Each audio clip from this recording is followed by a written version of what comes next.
kawral nelaaɓe CEDEAO fuɗɗi ko jamɗi 13 ha 17 hakkunde maɓɓe e ko nunkoɓe tambiɓe laamu ƴangal ngu. almino baru o ko hoorejo fedde CEDEAO nde Julius Maada Bio kañ kala woni hoorejo leydi Sierra Leone wondude he laamɗo Senegal o Bassirou Diomaye Faye. hoore laawol maɓɓe ko ɗowde no laamu faddewu ngu woni he yaarude kañ he tolno dawro ngo gila samminere laamu wanno ñande 26 lewru 11 ɓuru nde ko nunkoɓe ɓe ñiiɓi he laamu ko ɓuri ni lewru. ko ngol woni ɗiɗaɓol gargol CEDEAO gila mbaadi ndi wayli sabu ɗaɓiɗde jam he kisal.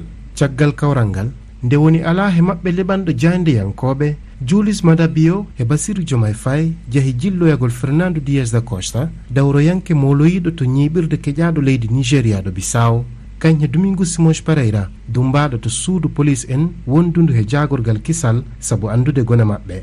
CEDEAO nun ɗi jari yaltinde talkuru he ñalaɗe garoɗe sabu haalde toɓɓere jewrande nde he jeñtude kawral ngal. e nder fururo hanke o Julius Maada Bio e Bassirou Diomaye Faye mo kala hoorero leydi mum. Ousmane Aroune Mbalo Bissau, RFI.